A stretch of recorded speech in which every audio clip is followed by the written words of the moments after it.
যার অন্তরে সরিষা পরিমাণ অহংকার থাকবে সে ব্যক্তি জান্নাতে যাবে না। আর এই রিয়া এবং অহংকারের এক্সাম্পল প্রিয় নবী মুহাম্মদ সাল্লাল্লাহু আলাইহি ওয়াসাল্লাম এভাবে দিয়েছেন যে একটা অন্ধকার রাতে কালো পাথরের উপরে কালো পিঁপড়া যদি হেঁটে যায়, এটা যত সূক্ষ্ম, রিয়া এবং অহংকার ততই সূক্ষ্ম। নিজের অজান্তেই নিজের মধ্যে চলে আসবে, আপনি বুঝতে পারবেন না। যেটা আমরা ছেড়ে এসেছি 1400 বছর আগে, ওটাই ইসলাম। এখন আমরা যা করছি এর সব কিছু ইসলাম না। আমরা আমাদের ইসলামিক লেবাস পোশাকে যা করছি এগুলো সব কিছু ইসলাম না। 1400 বছর আগে যা ছিল ওটার নাম ইসলাম, প্রকৃত ইসলাম। এখন পালন করছি কথিত ইসলাম। কীরকম? যেগুলো করতে ভালো লাগে সেগুলো করি, যেগুলো করতে সমস্যা হয় সেগুলো করি না। আল্লাহ পাক সূরা বাকারার মধ্যে বলেছেন 85 এবং 86 নম্বর আয়াতে, বা'দা আউযু বিল্লাহি মিনাশ শাইতানির রাজিম আফাতুমিনুনা বিবা'দিল কিতাব ওয়া তাকফুরুনা বিবা'দ। তবে কি তোমরা আল কোরআনের কিছু অংশকে মানো আর কিছু অংশকে মানো না? আল্লাহর কিতাবের কিছু অংশকে মানো, কিছু অংশকে মানো না। ফামা জাযাউ মান ইয়াফআলু যালিক ইল্লা খিজিয়ুন ফিল হায়াতিদ দুনিয়া। যারা এমন কাজ করবে, আল্লাহর কিতাবের আল্লাহর বিধানের কিছু অংশকে মানবে, কিছু অংশকে মানবে না, তাদের জাযা বা প্রতিদান হচ্ছে এই দুনিয়াতেই আল্লাহ পাক তাদেরকে লাঞ্ছিত করে দিবেন। বলেন নাউযুবিল্লাহ। ওয়া ইয়াউমাল কিয়ামাহ ইউরাদ্দুনা ইলা আশাদ্দিল আযাব। আর কিয়ামতের মাঠে তাদেরকে সবচেয়ে মর্মান্তিক শাস্তি দেওয়া হবে। আবারও বলেন নাউযুবিল্লাহ। বাস্তবতা দেখেন, 90% মুসলিমের কান্ট্রি বলি আমরা, নিজে আপনি দেখবেন 90% মানুষ নামাজ পড়ে না। এমনই হয় বাস্তবতা। আর যারা 5 ওয়াক্ত নামাজ পড়ে দেখবেন বিনয়ী হয়, অহংকার মুক্ত হয়, নীরব থাকে, ঝামেলা এড়িয়ে চলে। পৃথিবীর ম্যাক্সিমাম মানুষ যদি বলে যে সুদ হালাল, হালাল হবে? জেনা হালাল, হালাল হবে? মদের লাইসেন্স দাও, দেওয়া যাবে? একটা আল্লাহর বান্দা যদি দাঁড়িয়ে বলেন যে মদ হারাম, সুদ হারাম, জেনা হারাম, সেটা হারাম থাকবে না? এটা আল্লাহ পাকের বিধান। যখন আপনি অডিয়েন্সকে বলবেন আল কোরআনের আলো ঘরে ঘরে জ্বালো, আপনারা সবাই রাজি আছেন? বলবে হ্যাঁ, সবাই রাজি আছে। প্রত্যেকের ঘরগুলো ঘুরে দেখেন, প্রত্যেকটা ঘরে একটা করে মানুষ পান কিনা যে পবিত্র কোরআন বিশুদ্ধ করে তেলাওয়াত করতে জানে। আর কতটুক বিশুদ্ধ হয়, আমাদের এই ভাইদের মতো আলেমদের কাছে আসবেন, তেলাওয়াত শোনাবেন, তারাই বলে দিবে কতটুক শুদ্ধ হয়। আমি আপনাকে বাস্তবতা আগে দেখাচ্ছি, মুসলিমদের করণীয়তে পড়ে যাচ্ছে। এবার আসেন, যারা কোরআন পড়া জানে বা যারা হাফেজে কোরআন হয়েছে বা যারা জীবনে অন্তত কোরআনটা বিশুদ্ধ করে তেলাওয়াত করা শিখেছেন, তাদের মধ্যে কত পার্সেন্ট মানুষ কোরআনের অর্থটা জানে? যারা মাদ্রাসা ব্যাকগ্রাউন্ডে পড়েন তাদের কথা ডিফারেন্ট, কিন্তু বাংলাদেশে প্রচুর মানুষ, কয়েক কোটি মানুষ কিন্তু জেনারেল ব্যাকগ্রাউন্ড থেকে আমরা পড়াশোনা করে বের হই। তাদের মধ্যে কতজন মানুষ কোরআন জীবনে পড়েছে, অর্থ বুঝেছে, বা 10টা-20টা সূরা মুখস্থ করেছে? খুঁজে বের করেন। 20-30 বছর পড়াশোনা করেও দেখবেন ওযুর ফরজ কয়টা জানে না, নামাজের ফরজ কয়টা জানে না, যাকাতের নিসাব বলতে পারবে না। জিজ্ঞাসা করেন এখন আরবি কোন মাস চলছে, বলতে পারবে না। কোনো সম্পর্কই নাই দিনের সাথে। সম্পর্ক এতটুকু, জুমার দিনে যেতে হয়, মসজিদে যাই, ইমাম সাহেব আরবি দিয়ে জানে কী বলে, শুনি, 2 রাকাত নামাজ পড়ে খোরমা দেয়, নিয়ে চলে আসে। কোরআন আমরা টুকটাক বুঝি ভাঙাচোরা। আমরা আবার কোরআনের আদেশ এবং নিষেধ কতটুকু মেনে চলি, এটা একটা বড় বিষয়। যারা আমরা কোরআন হাদিস কিছুটা বুঝি, তারা আবার কোরআনের আদেশ মানে কিনা, নিষেধ বর্জন করে কিনা, এটা আরেকটা বড় বিষয়। বাস্তবতা এমন, বাস্তবতা দেখবেন কতগুলো ফ্যামিলি পান যেই ফ্যামিলিগুলোর মধ্যে পর্দা কায়েম আছে। খুঁজে দেখেন, আপনি নিজের পরিবার থেকে শুরু করেন, আমি আমার পরিবার থেকে শুরু করি, আপনি আপনার থেকে শুরু করেন, আপনার আত্মীয়দেরকে দেখেন, বংশকে দেখেন, সমাজকে দেখেন, আপনি খুঁজে পাবেন কতগুলো পরিবার পাবেন যেখানে পর্দার বিধান কায়েম আছে। পরিবারের মেয়ে পর্দা করে, মা পর্দা করে, বোন পর্দা করে, অল্প সংখ্যক, ইল্লা মাশাআল্লাহ। হ্যাঁ, এমনও পরিবার আছে যেই পরিবারের সদস্যরা জীবন চলে গেলেও পর্দা ছাড়বে না, এমনও আছে। এমনও পরিবার আছে পরিবারের প্রত্যেক সদস্য আলেম। এমনও পরিবার আছে যে নামাজ না পড়লে পরিবারে ভাত দেওয়া হয় না, এমনও আছে। এগুলোর সংখ্যা কত? নিতান্তই কম, নিতান্তই কম। বাস্তবতায় আসেন আপনি, বাস্তবতা এমন, এগুলোর সয়লাভ চলছে। আবার একটা বড় ইস্যু বলি, মুসলিমদের কথা বলছি। আপনি প্রত্যেকটা পরিবারের জরিপ চালিয়ে দেখেন কতগুলো পরিবারে হালাল রিজিক ঢুকছে। হালাল রিজিক, মাথার ঘাম পায়ে ফেলা হালাল রিজিক পরিবারে ঢুকছে, হালাল খেয়ে পরিবার পরিজন জীবনযাপন করছে। কতটা পরিবারে? ম্যাক্সিমাম পরিবার সুদখোর, ম্যাক্সিমাম। যে আমি নিজেকে সুদ থেকে মুক্ত মনে করছি, মনে করেন আমি একটা বাসায় ভাড়া থাকি, কথার কথা, মনে করেন কথার কথা। এখন ধরেন বাসার মালিক সুদি ব্যাংক থেকে লোন নিয়ে বাড়ি করেছে, কথার কথা, এক্সাম্পল দিচ্ছি। এখন এই টাকাগুলো ভাড়াটিয়াদের টাকাগুলো নিয়ে তিনি ব্যাংকের লোন শোধ করেন। কথা বুঝতে পারছেন? আর একবার লোন নিলে তো শোধ করা চারটাখানি কথা না, চক্রবৃদ্ধি হারে বাড়তে থাকবে। এটাই ওদের উদ্দেশ্য ছিল, রক্ত চুষে খাওয়া সাক, যার ফলে ধনী ধনী হতে থাকে, গরিব আস্তে আস্তে আরও গরিব হতে থাকে। আর আমি অনেকদিন বলেছি এটা মায়ের সাথে জেনা করার মতো পাপ এবং আল্লাহ এবং তার রাসূলের সাথে যুদ্ধ করার মতো পাপ। দলিল আপনি সহিহ বুখারী খোলেন আর সূরা বাকারা পড়েন। সহিহ বুখারীতে আরও আছে 36 বার জেনা করলে যে গুনাহ হয়, 1 দিরহাম সুদ খেলে সেই গুনাহ হয়। এখন মনে করেন আমি রেন্ট দিচ্ছি বা আরও 10 জন রেন্ট দিচ্ছে, এই রেন্টগুলোকে তিনি একত্রিত করে ঋণ শোধ করছেন সুদের। ইনডাইরেক্টলি, পরোক্ষভাবে আমি নিজেও সুদের সাথে সম্পৃক্ত হয়ে গেলাম। যারা এগুলো থেকে সম্পূর্ণ পবিত্র থাকতে চাবে তাদের গায়েও সুদের ছিটাফোঁটা এসে লাগবে। এটা সেই আখিরুজ্জামান, এটা ওই যুগ না। এই যুগের কথাই নবী সাল্লাল্লাহু আলাইহি ওয়াসাল্লাম হাদিসের মধ্যে বলেছেন, এমন যুগ আসবে যে মানুষের পক্ষে রিবা থেকে বেঁচে থাকে এত দুষ্কর হয়ে যাবে যে যারা বেঁচে থাকতে চাইবে তাদের গায়েও সুদের ছিটাফোঁটা এসে লাগবে। এই হলো সেই যুগ। আর যে খায়, যে দেয়, যে লিখে রাখে, যে সাক্ষী থাকে, 4 শ্রেণীর মানুষকে নবী সাল্লাল্লাহু আলাইহি ওয়াসাল্লাম সমান অপরাধী বলেছে। আমাদের ম্যাক্সিমাম পরিবারগুলোতে যান, দেখবেন সুদের সাথে আমরা সম্পৃক্ত আছি। যতই বলি, ব্যক্তিগত জীবনে দেখবেন, ইবাদত বন্দেগীর জীবনে গিয়ে দেখবেন পাক্কা মুসল্লি, কপালে সেজদার দাগ আছে। অর্থনৈতিক জীবনে গিয়ে দেখবেন পাক্কা সুদখোর, ঘুষখোর, দুর্নীতি করছে, ট্যাক্স ফাঁকি দিচ্ছে বা সরকারের মাল আত্মসাৎ করে খাচ্ছে। প্রচুর সম্পদ আছে আমাদের, আমরা আত্মসাৎ করতে করতে করতে করতে একটা হাতি আসতে আসতে মাছি হয়ে যায়। একটা হাতি উপর থেকে আসতে থাকে, আকাশ থেকে একটা হাতি পড়তে থাকে। হাতি পড়তে পড়তে পড়তে পড়তে দেখবেন আপনার কাছে আস্তে আস্তে মাছি হয়ে গেছে। হাতির কান একজন, ডালপালা একজন, নাক একজন, সুর একজন, শিং একজন, খেয়ে শেষ করে বলছে। বাই দা ওয়ে, হাতির মনে শিং থাকে না, আমি ভুল বলছি, হাতির সুর থাকে। যাই হোক, এটা বাস্তবতা। আবার দেখবেন আমরা অনেকেই ইসলাম ফলো করার নামেও আমাদের বোনদেরকে সম্পত্তি দিচ্ছি না। সুযোগ পেলেই প্রতিবেশীর জমি মেরে খাবো, 1 বিঘত জমিও ছাড় দিব না। সুযোগ পেলেই অন্যের জমি মেরে খাবো, আত্মসাৎ করে খাবো। দেখা যাবে একটা জিনিস মানুষের প্রাপ্য, সেটাকে আমি ঘুরিয়ে ফিরিয়ে নিজের পকেটে ঢুকিয়ে ফেলেছি। চাকরিতে যাবেন, টেবিলের নিচ দিয়ে টাকা না দিলে আপনার জব হবে না। আর আপনি বলছেন যে এখন তো দেওয়াই লাগছে, কিছু করার নাই, না দিলে তো আমার চাকরিটা হবে না। মানে এটা আপনি ঘুরিয়ে জায়েজ করলেন আর কি। আবার কিছু দাড়িওয়ালা মুফতি সাহেবও থাকবেন, দেখা যাবে বলবে হ্যাঁ এটা করা যায়, কারণ এখন তো এই যুগে চলছে, ওটা না করলে তুমি তো চাকরি পাবা না। ঘুরিয়ে ফিরিয়ে সিচুয়েশন এমন করেছি আমরা। বাস্তবতা এমন।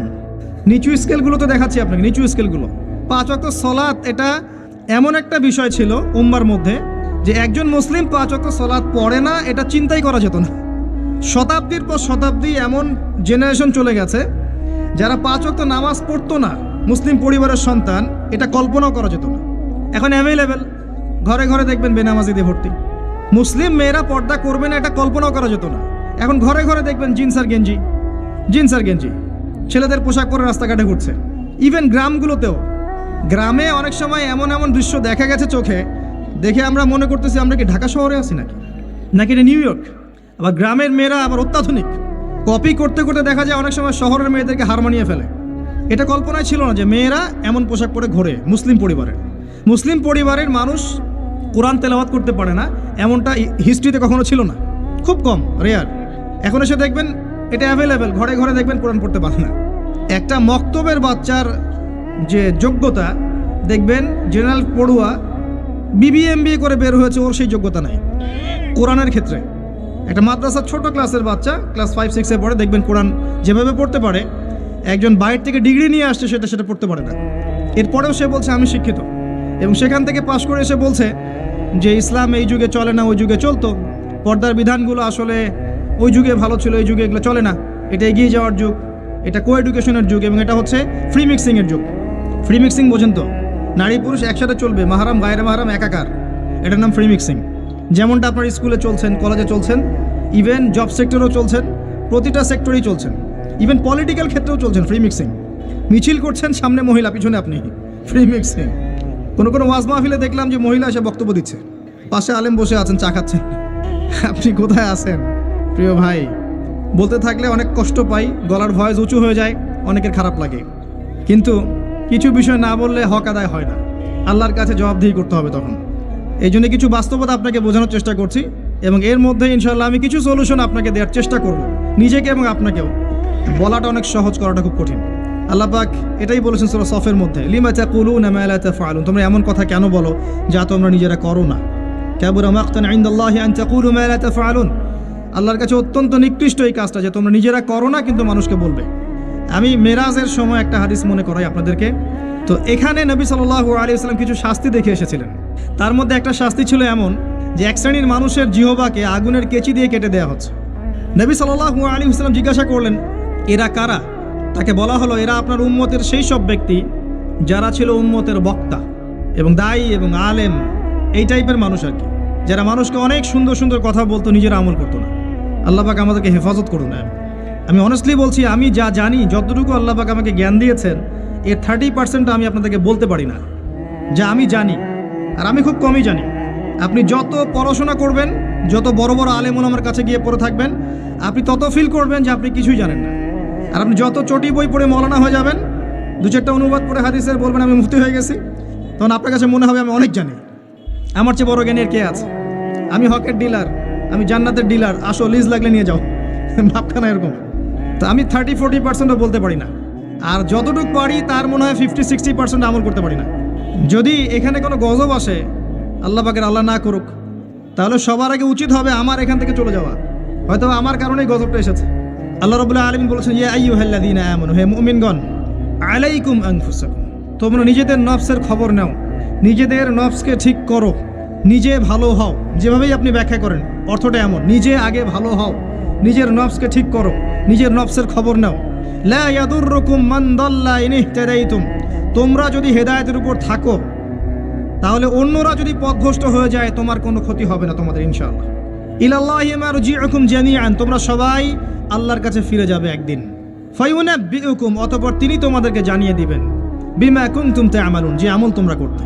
এই আয়াত দিয়ে মুফতি তাকি উসমানী, আল্লামা তাকি উসমানী দামাত বারাকাতুহু, তার একটা কিতাব আছে তাসাউফ ও আত্মশুদ্ধি, এই পুরো বইটা তিনি একটা আয়াত দিয়ে লিখেছেন এবং তিনি বোঝাতে যাচ্ছেন যে এই আয়াতের মধ্যে সমস্যা এবং সমাধান দুটোই আছে।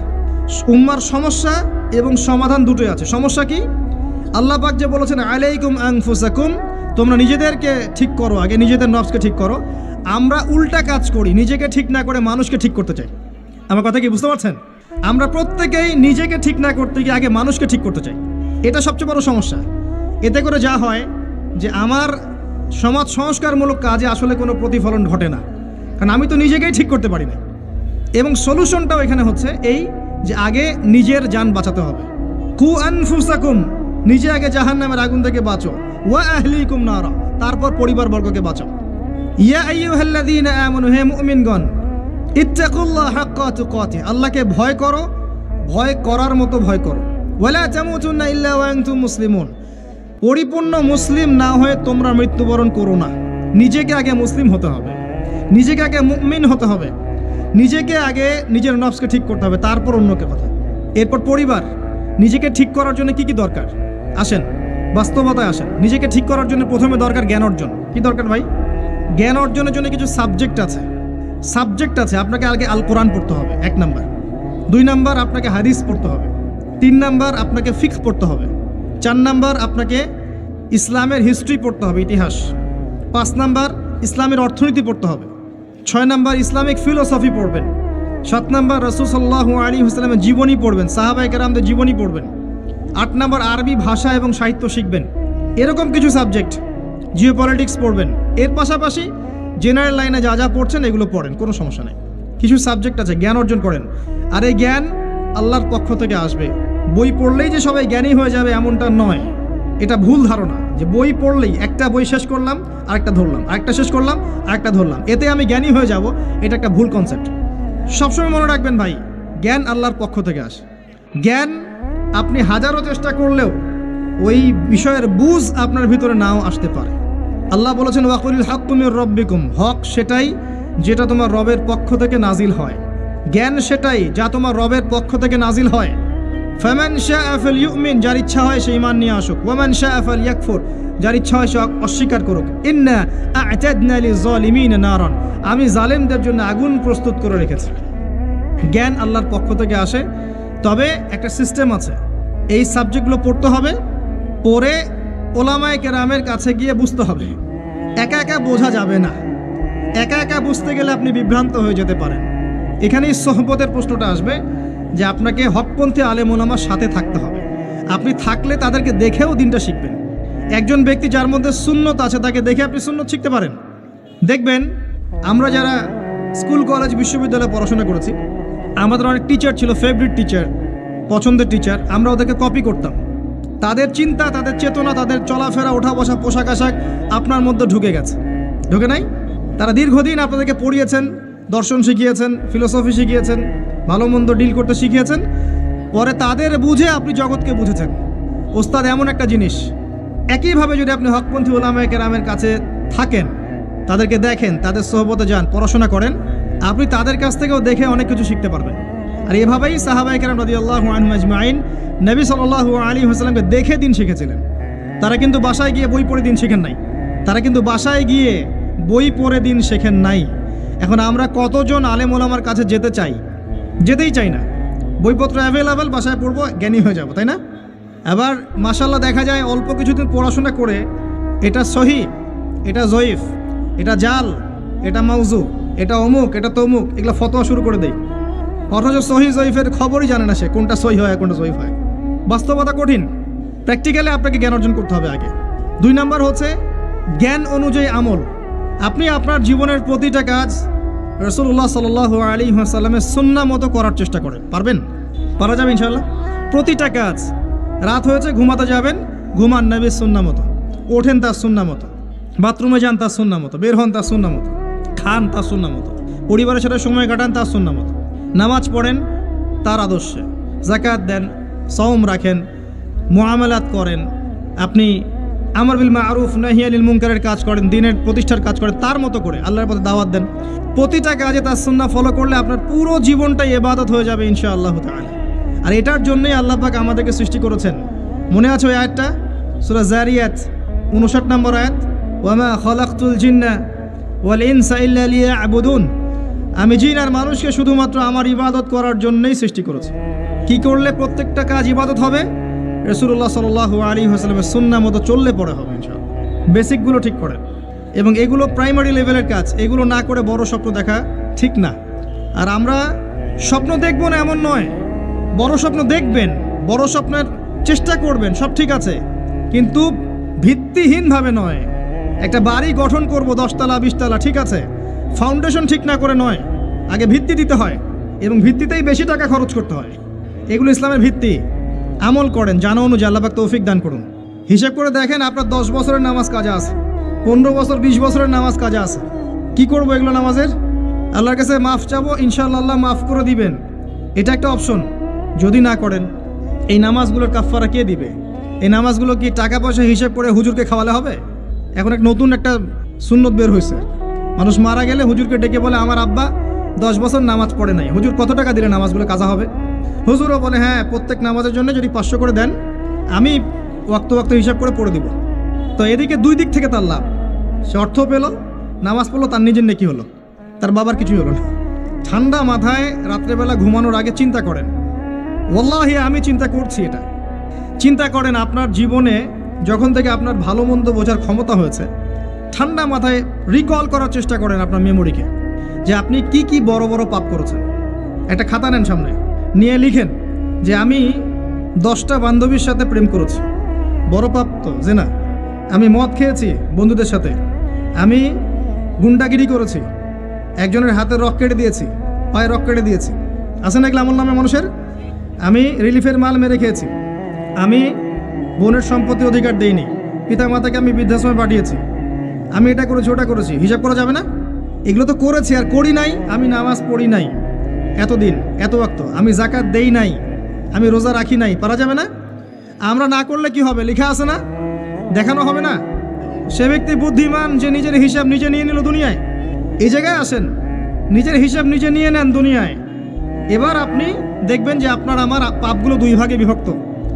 একটা হচ্ছে আল্লাহর সাথে জড়িত, আর একটা মানুষের সাথে জড়িত। তো আল্লাহর সাথে যেগুলো জড়িত, ইনশাআল্লাহ 2 রাকাত নামাজ, অনলি 2 রাকাত নামাজ, ওযু করে এসে মুখলেসভাবে আদায় করে চোখের পানি ফেলে দিয়ে শেষ রাতে আল্লাহকে বলা, আল্লাহ আমি এই পাপ করেছি, আল্লাহ আমাকে মাফ করুন। আল্লাহ রাব্বুল আলামিনের জন্য একটা মুহূর্তের ব্যাপার, আপনার সমস্ত পাপকে আল্লাহ পাক নেকি দিয়ে পরিবর্তন করে দেবেন ইনশাআল্লাহ। সূরা ফুরকানের শেষের দিকে আছে, ইল্লা মান তাবা ওয়া আমানা ওয়া আমিলা আমালান সালিহান ফাউলাইকা ইউবাদদিলুল্লাহু সাইয়্যাতিহিম হাসানাত। যারা তওবা করবে, ঈমান নিয়ে আসবে এবং আমলে সালেহ করবে, আমি আল্লাহ তাদের সমস্ত গুনাহগুলোকে নেকি দিয়ে পরিবর্তন করে দিব ইনশাআল্লাহ। আর এক শ্রেণীর পাপ পাবেন, সেটা হলো বান্দার সাথে জড়িত। এটা আল্লাহর কাছে মাফ চেয়ে লাভ নাই। আমাকে এসে বলতে হবে ভাই আপনাকে গালি দিয়েছি, মাফ করে দেন। আমার আপনার কাছে গিয়ে বলতে হবে ভাই আপনার গীবত করেছি, আমাকে মাফ করে দেন। আপনি আরেক ভাইয়ের কাছে গিয়ে বলবেন ভাই আপনার টাকা আমি মেরে খেয়েছিলাম, টাকা নেন, শোধ করে নেন। প্রতিবেশীকে বলতে হবে ভাই জমি নিয়ে নেন, জমি আমি মেরে খেয়েছিলাম। জনগণের সামনে এসে বলতে হবে এই যে চালের বস্তা তোমাদের ছিল, আমি মেরে খেয়েছি, নিয়ে নাও। এত সহজ না। না হলে এগুলো কিয়ামতের মাঠে জমা থাকবে এবং পুলসিরাতে তারা দাঁড়িয়ে থাকবে। যখন আপনি আমি অনেক নেকি নিয়ে উঠবো, আল্লাহ পাক বলবেন নেকি দিয়ে দাও। কেন দিব? কারণ অমুককে গালি দিয়েছো, অমুকের টাকা নিয়েছো, ফেরত দাওনি, অমুকের কাছ থেকে অমুককে অপবাদ দিয়েছো, অমুকের সম্পত্তি মেরে খেয়েছো, অমুকের জমি মেরে খেয়েছো, ইত্যাদি ইত্যাদি। এখন তোমার নেকি দিয়ে ওদেরকে শোধ করো। তোমার আমলনামা থেকে নেকি সব চলে যাবে, আর ওর আমলনামা থেকে গুনাহ আপনার আমলনামায় চলে আসবে। বলেন নাউযুবিল্লাহ। আল্লাহ পাক পরকালে আমাদেরকে যেন বান্দার সাথে জড়িত হক নিয়ে না ওঠান, আমিন। একটা দোয়া করতে পারেন, আল্লাহুম্মা কফিনি বিহালালিকা আন হারামিক ওয়া আগনিনি বিফদলিকা আম্মান সিওয়াক। আশা করা যায় আল্লাহ পাক আপনার দুনিয়ার ঋণ দুনিয়ায় শোধ করে দিবেন ইনশাআল্লাহ। কি দোয়া বললাম? আল্লাহুম্মা কফিনি বিহালালিকা আন হারামিক ওয়া আগনিনি বিফদলিকা আম্মান সিওয়াক। হিসনুল মুসলিম বইটা পড়েন, পাবেন ইনশাআল্লাহ। সেই ব্যক্তির জন্য ধ্বংস যে রমজান মাসকে পেল, রমজানকে পেয়েও তার গুনাহ মাফ করাতে পারলো না। নবীর নাম শুনে আমরা কেউ দরুদ পড়লাম না। নবী সাল্লাল্লাহু আলাইহি ওয়াসাল্লাম বলেছেন সেই ব্যক্তি ধ্বংস হোক যে রমজান মাসকে পেল, কিন্তু এই রমজান মাসকে পেয়েও তার গুনাহ মাফ করাতে পারলো না। আমরা এদের অন্তর্ভুক্ত হতে চাই না। আল্লাহ পাক হেফাজত করুন। আর বিশ্বে যা শুরু হয়েছে, কোন দিন যে বিশ্ব পারমাণবিক বোমার মধ্যে চলে যায় আল্লাহ ভালো জানেন। আল্লাহ ভালো জানেন। এটা সম্ভাবনা নাই এমন নয়, সমূহ সম্ভাবনা আছে, সমূহ সম্ভাবনা। দেখতে থাকেন কি হতে থাকে ফিউচারে। এবার আসেন, আমি যে কথাগুলো বলছিলাম, জ্ঞান অর্জনের পরে আমল, এরপরে হচ্ছে আপনার আত্মশুদ্ধি। আত্মশুদ্ধির কয়েকটা মাধ্যম আমি বলে দেই।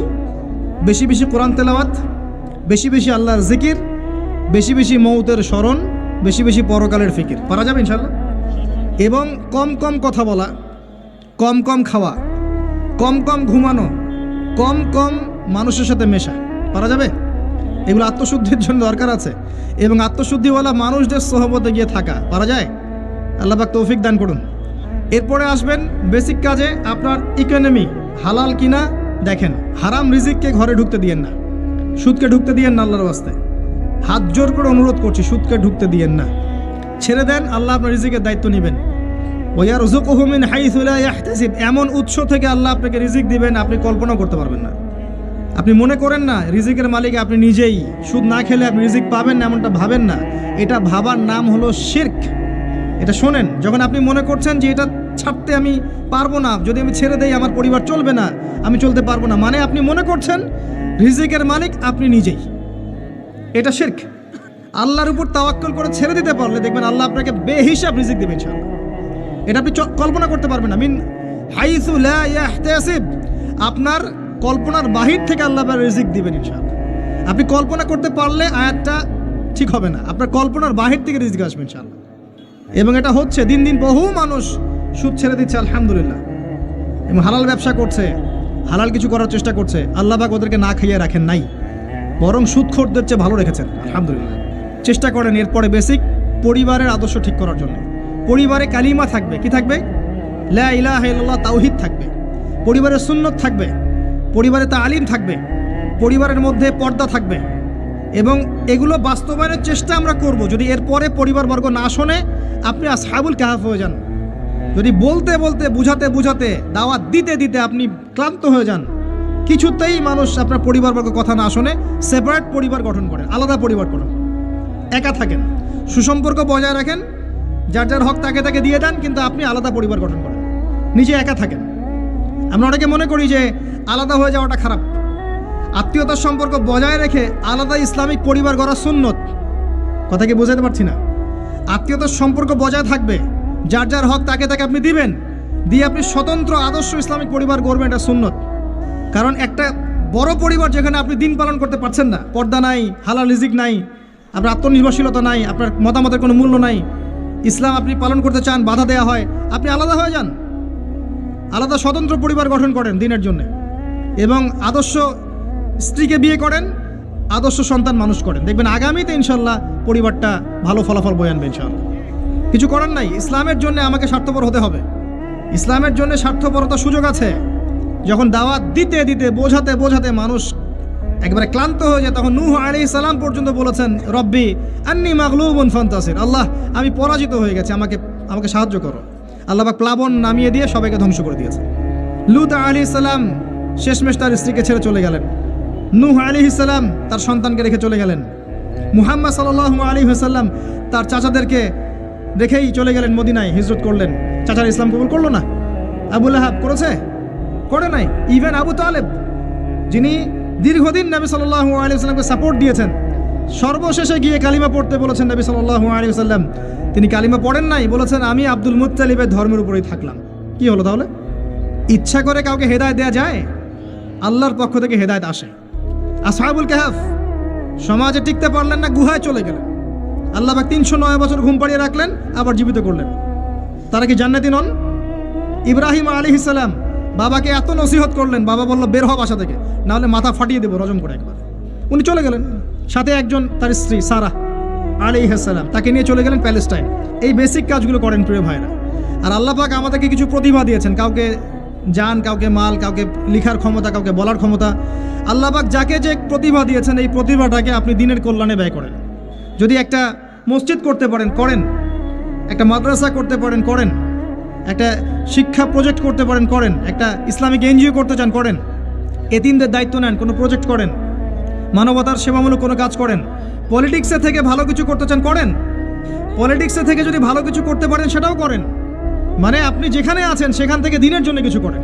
একজন মানুষ ধরেন একটা এলাকার রাজনৈতিক নেতা, তার পক্ষে কি পসিবল না ইসলামের জন্য কাজ করা, মানুষের ভালো করা? সম্ভব না? পসিবল, এবং অনেক ক্ষেত্রে আমার চেয়ে বেশি পসিবল। একজন আলেম, তার জন্য কি এসব মঞ্চে বসে দিনের কথা বলা সম্ভব না? মানুষকে দিনের পথে ডাকা সম্ভব না? একজন মসজিদের মুতাওয়াল্লি, তার জন্য কি মসজিদটা আবাদ করা সম্ভব না? একটা মাদ্রাসার প্রতিষ্ঠাতা, তার জন্য কি মাদ্রাসা আবাদ করা সম্ভব না? আমাদের প্রত্যেককে আল্লাহ পাক কিছু না কিছু সুযোগ দিয়েছেন, ওগুলোকে ফাইন্ড আউট করে আল্লাহর ওয়াস্তে যে কয়দিন বেঁচে থাকবো দিনের জন্য কিছু করে কবরও যাই, ইনশাল্লাহ জান্নাত পাওয়া যাবে। এগুলো বাস্তব কথা, প্র্যাকটিক্যাল কথা। আর একটা কথা মনে রাখবেন, আল্লাহ পাক বলেছেন নাসুল্লাহ ফানাসিয়াহুম, যারা আল্লাহকে ভুলে যাবে আল্লাহ ওদেরকে ভুলে যাবেন। যারা আল্লাহকে ভুলে যায় আল্লাহ তাদেরকে ভুলে যান। ইন্নাল্লাহা লা ইউগাইয়িরু মা বিকওমিন হাত্তা ইউগাইয়িরু মা বিআনফুসিহিম। একটা কওম যতক্ষণ তার অবস্থা পরিবর্তনের চেষ্টা করে না, আল্লাহ পাক ওই কওমের অবস্থা পরিবর্তন করেন না। ইন তানসুরুল্লাহ ইয়ানসুরকুম ওয়া ইউসাব্বিত আকদামাকুম, তোমরা যদি আল্লাহর দ্বীনকে সাহায্য করো তবেই আল্লাহ তোমাদেরকে সাহায্য করবে, তোমাদের পদযুগল দৃঢ় রাখবে। আমি আবার বলছি শুনেন, তোমরা যদি আল্লাহর দ্বীনকে সাহায্য করো তবেই আল্লাহ তোমাদেরকে সাহায্য করবে। এমনি এমনি সাহায্য আসবে না, আসবে না, কখনোই না।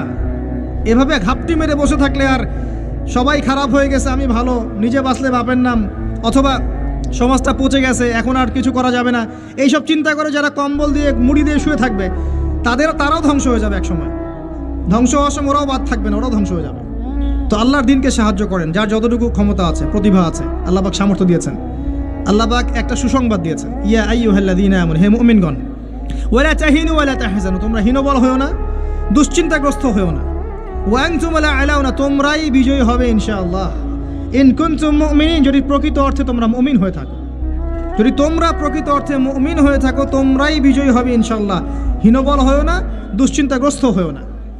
আল্লাহ পাক আরও আয়াতে বলেছেন, তোমরা কি ভেবেছো এমনি এমনি জান্নাতে চলে যাবে?